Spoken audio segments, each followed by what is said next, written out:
This is set number 38044, Toad and Standard Kart Building Set. This is a NEX Mario Kart Wii set, ages 6 and up.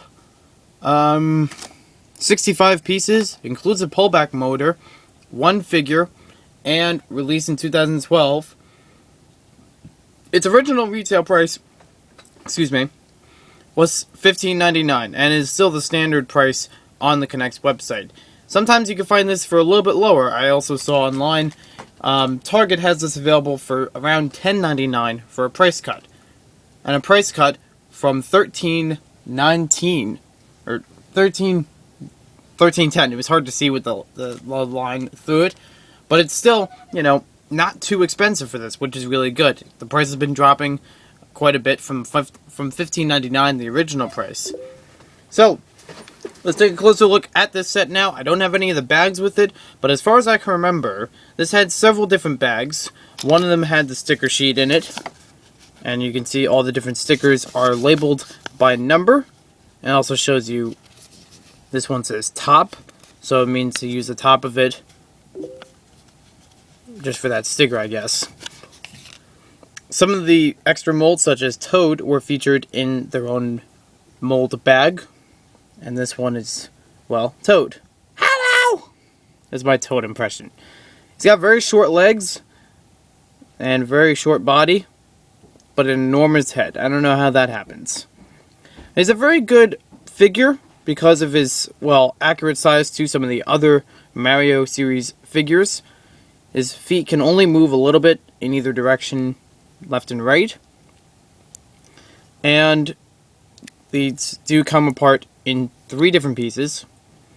You can't twist the torso around, it's only fixed to this position because of the legs and part of the torso. It is recustomizable. And the way you use them on the card, we'll just put them here for now. They have this blue piece on all the standard carts.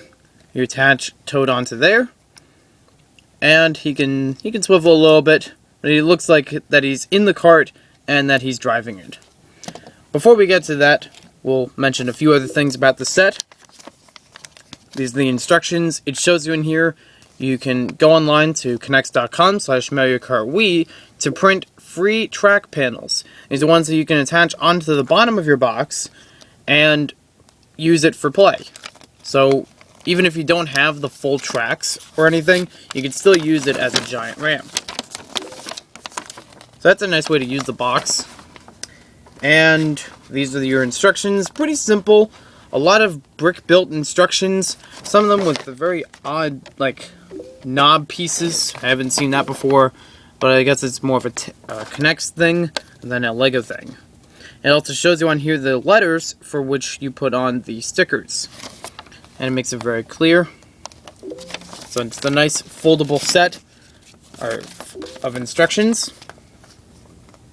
And that is how you set up, or these are some of the other carts that are available. So we got that done. The box itself is not too much to it. You have the set shown on there. It tells you it's a pullback motor compared to a motorized, which some of them are in a similar box. Shows you the item that's included, the blue shell, and simply how to use it. The bottom of it in this position can be used as a large ramp, like this. So then you put a piece on top of here, or you can just use it right out of the box. Shows you all the different pieces and some of the other sets. Same as what we saw in the instructions. So that's a nice, and it's also a very thin setup, so it doesn't have to be too large of a box for them to produce. Now, we'll talk about the blue shell, because this is a very easy and nicely molded piece. This is made up of 3 different pieces. They all attach together. If you want to use them, independently, you can do that. In the Mario Kart series, you can place these on any part of the track. Carts can pick them up and use them against others. The blue shell, specifically, it's everybody's favorite. You use it to automatically home in on the first player, whoever's first in the race, and can knock them out. And anyone around them. creates usually a huge explosion. So don't be close to somebody that's being chased by a blue shell, because that will be damaging. And for the cart, you can add it anywhere on here, because it's brick built. You can add it on the back, you can add it on the sides. You can't have him hold it because, well, he's driving, and because it doesn't fit in his hands. Now the cart itself, the first thing I want to say about the cart, I know it's kind of early for this, but the first complaint, these stickers don't always stay on. There are 3 stickers you can already see, one on the front, which is supposed to be like a little rounded on the end, and 2 on the sides. These I've been trying to re-stick many times since it's built, and they don't stay on. I don't know if it has to do with how much of it has to stick, or just the fact that they've been, exposed to air, and then, that keeps them from re-sticking. But I don't like that part. However, some of the stickers have managed to stay on still, such as this red and white sticker, and the little toad symbol on the steering wheel. The front 2 tires are, move on their own. The back 2, as I said, have a pullback motor. They're very, very structural build. So you can move this around a couple times, and you won't have problems with it breaking apart. The only parts that might break often would be these back motors. And they're only design motors, just little pieces that are put on the back to show exhaust, but they do break off very easily. It would be nice if there was another piece or 2 on top that could secure them better onto this pullback motor. Maybe another one on the bottom, and I do like that sticker on the bottom with the toad. I don't know if it's a license plate or just his icon. So we're going to test this out in just a little bit. We're going to see how it works on the track to see, how the pullback motor is going to work. So stay tuned for that. So here we are with the Mario Kart track set up. I just made a straight line, and it does have room for 2 carts in it. And it's also narrow enough over here for 1 cart. So we're going to test out our carts and see how well they do on the track. Now you know how far to pull back the motor when you start hearing a click in it? Like this? Oops, hold on.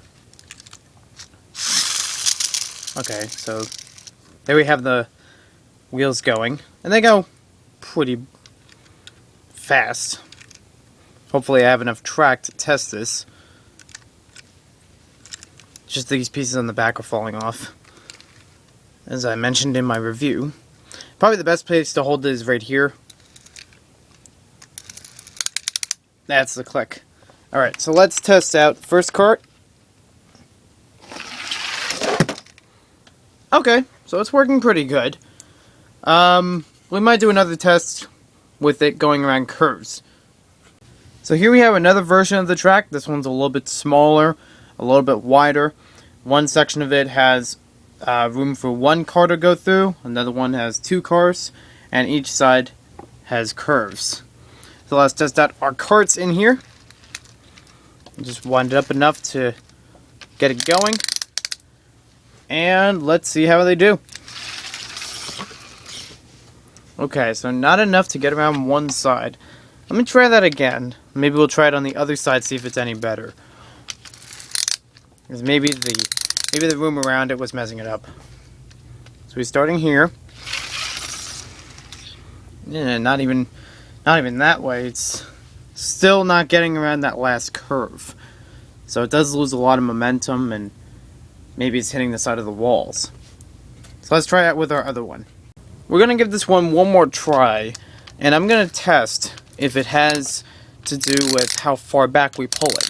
Because you could get a lot of clicks out of this, and I want to see if that makes any difference as far as it going further in either way. We're just going to try it one way. It doesn't really have an end to it for the clicks. Okay, so a little bit more progress than before, but it's really not getting all the way around. And I just kept rolling it back, so we're really not seeing much progress, even with a couple more clicks here and there. It's still doing the same thing. I'm not sure if it's going to be the cart, or like the way the cart's designed, or if it has to do with the track itself, holding the car or if it has to do with the motor. Maybe the motor is not powerful enough. So as you can see from our tests, there have been a couple problems with it running on the track. In either direction, it wasn't running the full way around the track one time. No matter how many times it was pulled back, even past a couple clicks, it went back to many more clicks, it still didn't make the full way around the track. So, what do I think the problem is? Well, I'm not sure about the track, since at this point of reviewing, I only have the pullback motor standard kart sets. I haven't tried out the motorized ones, I don't have them yet, so I'm not sure if the track is a problem. However, if I have I may have a follow-up video if I ever get those to explain, that maybe those are the problem. Or it could be that the pullback motor is not made to go all the way around the track. I mean, if you had a larger track than that one, it still wouldn't go around. And if you had one smaller than that, I don't know how well it would do either. If you had it smaller, but with more curves, it would probably have a harder time, because it would keep bashing against the edge of the curves and not really move with the track itself. After all, it's only made to go forwards. So, what do I think? Probably the pullback motor is not really the thing. I mean, it is the thing. It's not really made for going all the way around tracks in the standard Mario Kart theme. So it's best if you want to get karts, you're better off going with the motorized ones, because these pullback motors don't seem to be doing it the right way. I haven't been certain about the motorized ones working well, but I can see from the tests that the pullback motors are not doing it. You'd have to have a smaller track for it to go all the way around even once. And even then, it might just have enough effort. So I'm really not sure about that. You could still use the pullback motors very well if you want to have a long drag race, for example. But as far as turns and making a full circuit, it's kind of difficult for these kinds of cars. And that's a little bit disappointing. So, I'm really not sure if the disappointment is going to be towards whoever made the pullback or whoever made the kart. Because I think they did a good job with the pullback. It still works very fine and has been used dozens of times, pullback many times, and works well. I don't mind that. It's just that with the use of the tracks, it's very hard to work with. So I wish that it was a little bit better with working around the track, to create a better effect, to actually get around once on an almost basic track that I had. So thanks for watching this video. Hope you guys enjoyed it. Not a bad kart, I guess. Maybe the main function needs a little bit of work, but it's still usable. We'll see you next time with more Connect set reviews, and stay tuned for more types of karts or more types of tracks.